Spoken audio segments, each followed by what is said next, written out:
E o Cotidiano está de volta para todo o Brasil, diretamente dos estúdios da Rede NGT aqui no Rio de Janeiro. E é claro que você pode continuar participando, enviando sua sugestão ou sua pauta para o comunicação@redengT.com.br. Além disso, você empreendedor, já pensou em trazer o seu produto, a sua empresa e a sua marca para anunciar aqui no nosso programa? É simples, ligue para o 0 Operadora 21 2589 5740, porque aqui na NGT você vai ter uma parceira de sucesso para alavancar os seus negócios. Bom, o país, todo mundo sabe que está em crise.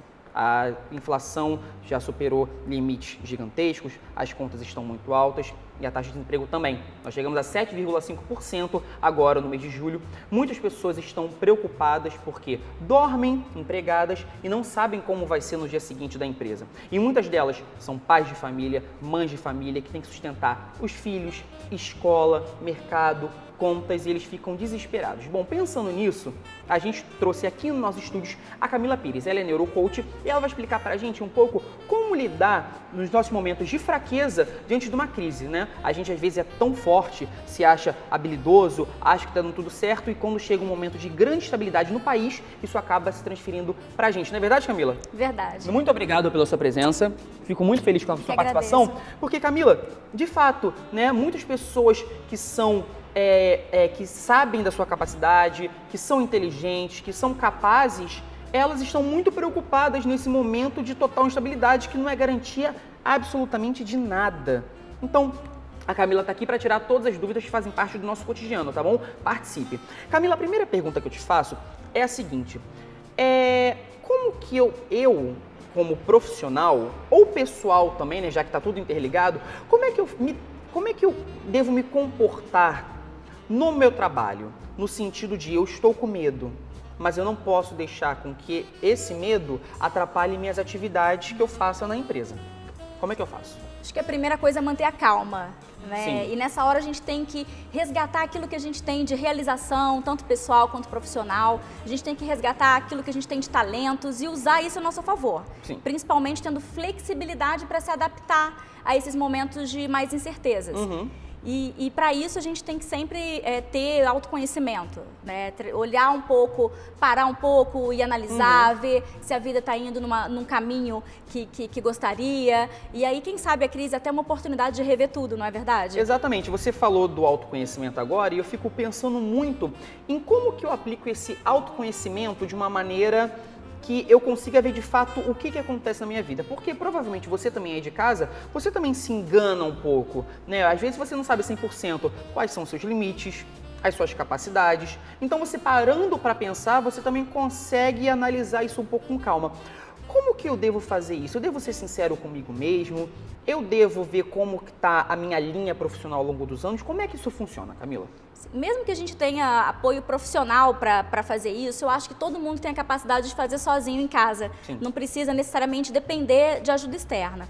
E eu acho que a gente pode começar fazendo exercícios muito simples, que eu posso até dar umas ideias agora, né? Pegar um caderninho, todo mundo tem em casa um caderninho, e listar ali quais são os pontos fortes. Então, quais são os conhecimentos que eu domino, quais são as habilidades que eu tenho no meu dia a dia, que podem ser úteis para qualquer tipo de empresa, para qualquer tipo de trabalho. E também o que eu quero para a minha vida. A gente, às vezes, espera acontecer um momento de mudança externa e não provoca essas mudanças de uma forma proativa. Ou Exatamente. então até mesmo, isso acontece muito, né? As pessoas querem muito mudar, mas elas também não fazem por onde. Exatamente. Existe muito isso, né? Eu quero ganhar muito mais. Mas as pessoas ficam estagnadas porque essa crise chegou, você fica com medo de arriscar e não dá certo também. Concorda que isso pode acontecer? Concordo. E por isso mesmo a gente tem que assumir responsabilidade pela nossa carreira, pela nossa vida profissional. E sempre, não esperar isso vir de área de RH da empresa e muito menos de uma oportunidade que bata até sua porta. Sim. Quem sabe também é uma hora de empreender, por exemplo. Se você conseguir enxergar as demandas de mercado e observar que você tem competências que podem ser casadas, compatíveis, né? exatamente com essas necessidades, pode, de repente, ser um momento de empreender, se a pessoa estiver tendo dificuldade para se recolocar no emprego formal. Entendi. Camila, eu tenho uma dúvida que eu converso muito sobre isso com os profissionais que vêm aqui no nosso programa. Você saber compartilhar as suas angústias, né? Porque tem muitas pessoas que falam assim, bom, eu sou um ótimo profissional, mas eu tô nervoso, só que não vou compartilhar isso com ninguém. Por medo, por achar que o outro vai pensar que ele é fraco, que ele pode se abalar facilmente. Como é que funciona esse mecanismo? Eu devo, de fato, compartilhar isso com alguém, compartilhar isso com algum familiar meu, ou então procurar algum profissional? O que eu devo fazer nesse momento? Você comentou isso, essa dificuldade que a gente tem de compartilhar tem muito a ver com uma competência da inteligência emocional, que é a independência. Quando a gente tem uma independência alta, a gente não fica tão preocupado com a opinião do outro. A independência que você diz num sentido geral ou uma independência mais pessoal ou profissional? É no sentido geral, porque na verdade está tudo interligado. Então, se você tem uma independência alta, você consegue tomar suas decisões e ficar confortável com as suas decisões, independentemente da opinião do outro. E uma independência muito baixa pode fazer com que qualquer comentário externo possa interferir na sua decisão. Então, assim, é sempre importante a gente manter o equilíbrio. Nem se sentir autossuficiente, que não precisa de ajuda, e nem ser totalmente dependente de outras opiniões para que tome alguma decisão. Até porque isso também, desculpa te interromper, isso também acaba te passando uma imagem. Ou você é, entre aspas, muito metido, porque você não quer saber de ninguém, ou você também acaba passando uma imagem de fraco, né? Daquele bibelozinho que pode quebrar a qualquer momento porque é inseguro. Exatamente. E aí, se a gente tem uma combinação também de uma competência emocional, de uma autoestima baixa, isso pode fazer com que a pessoa, no momento de crise, perca a sua força. Mais ainda. Exatamente. Perca a sua força de vontade e fique num estado em que não consiga nem ter motivação para buscar alternativas. Sim. Então, sempre conversar com uma outra pessoa, expor as suas questões emocionais, isso pode certamente ajudar. E, claro, se você não tem condições de contratar um profissional especializado para isso, buscar um amigo de confiança ou então alguém da família, isso com certeza ajuda. Mas é importante, antes de qualquer coisa, conseguir dar um rótulo para o que está sentindo, que é o que a gente chama de consciência emocional. Como que eu rotulo isso? Primeiro tem que conseguir enxergar o que está sentindo. Às vezes a gente tem uma certa, assim, tô mal. Sabe quando a pessoa fala, tô mal, e não sabe dizer o que está acontecendo? Só sabe sentir aquilo de alguma forma e não sabe decodificar isso. Exatamente. Então tem que ver, qual é a origem disso? É uma raiva? É uma angústia? Sim. É um medo? E aí, se a gente conseguir identificar as emoções básicas e olhar exatamente qual a origem disso, a gente consegue atacar na raiz. E aí ter uma ação concreta a partir daí para conseguir dissolver essas emoções e tomar uma atitude proativa para passar por isso. O que você quer dizer na realidade é que nesse momento de autoconhecimento nós temos que ser 100% transparentes com nós mesmos? É isso? É isso. E por que é tão difícil para o ser humano, Camila? É um mecanismo de defesa que a gente tem. A gente quer se defender o tempo inteiro. Isso é uma forma da gente... Quer se justificar o tempo inteiro também, né? Também, pois é. A gente precisa... Só que quando a gente reconhece as nossas fragilidades, isso na verdade é uma grande força. Sem dúvida. Porque isso faz com que a gente tenha mais clareza de o que a gente tem que fazer para mudar isso. Sim.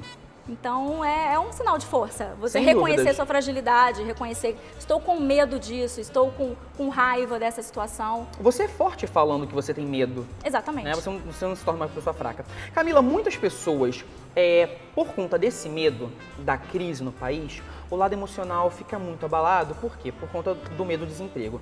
E o físico acaba indo também por ralo abaixo. Eu digo isso porque eu conheço muitas pessoas que, por exemplo, cumprem uma carga horária X, mas por medo de ser demitido, eles estão fazendo sempre hora a mais de graça. Para quê? Para que a empresa, entre aspas, né, veja ele, nossa, ele está ficando até um pouco mais tarde, nossa, ele não está pedindo hora extra. Mas, em compensação, o corpo pede socorro. Você fica mais cansado, exausto. Você se alimenta mal, você dorme mal. Tem como chegar num equilíbrio disso? Ou você recomenda que os profissionais que estão nos assistindo, eles, de fato, cumpram só com a hora deles, não forcem a barra, porque é um momento passageiro? Como que eu devo lidar com isso? Acho que a gente tem que ter hora para cada coisa. Sim. E, principalmente, ficar 100% presente em cada atividade. Então, mesmo que a pessoa, é importante, claro, fazer atividade física, almoçar bem, comer coisas saudáveis, né? E também entregar os resultados nas empresas. Sim. Mas só que a gente tem que estar 100% em cada atividade. Não adianta a gente estar fazendo hora extra pensando que devia estar correndo. Ao mesmo tempo, estou na esteira correndo ou estou fazendo uma caminhada perto da minha casa com a cabeça no trabalho com medo. Então, mesmo que a pessoa... Ah, entendi. Super interessante. Eu nunca tinha parado para pensar nisso, né? Às vezes você tá correndo, você tá achando que está fazendo bem para você, só que esse ciclo vicioso que tá na sua cabeça fica te rondando e vai te destruindo por dentro. Porque você não está nem ali presente naquela atividade e nem fazendo aquilo que você tinha que fazer. Assim, o que está na sua preocupação, né? Sem dúvidas. Então, a ideia é que você, quando decidir fazer alguma atividade para relaxar, esteja 100%. Reserve um espaço, blocos de tempo na agenda para cada coisa. E assim a gente consegue aliviar as tensões e consegue realmente relaxar quando tem que relaxar, ser mais produtivo no trabalho para entregar resultados concretos. E assim fica mais fácil lidar com isso. Conviver com esse momento de instabilidade no país, né? Sim. Camila, para finalizar, eu queria que você deixasse um recado para o pessoal de casa. Que maneira que eu devo lidar comigo no dia a dia para que eu não caia no vício de que eu possa me sentir ameaçado a qualquer momento? Você falou do autoconhecimento, que eu achei super interessante. Mas, além disso, o que eu devo pensar como profissional e como pessoa de que eu sou bom, nada de ruim vai acontecer comigo? Além de pensar, a gente tem que acreditar de fato. Então imagina que a gente tem um iceberg, sabe? O iceberg que tem só a pontinha do lado de fora e embaixo tem o nível do mar. Sim. Lá em cima a gente tem os resultados que a gente experimenta e os comportamentos. Só que abaixo do nível do mar tem as emoções que a gente já falou, tem os pensamentos, que é o que você falou, que é importante a gente ter um pensamento positivo, né? E que nada me abale, mas se lá embaixo do iceberg a gente tiver uma crença que limite, por exemplo, na minha idade ninguém vai querer me recontratar. Ou não adianta mandar currículo porque não tem vaga aberta. Ou empreender agora não vai dar certo. Não vai dar certo. Colocar sempre limitação em qualquer coisa que você faça, né?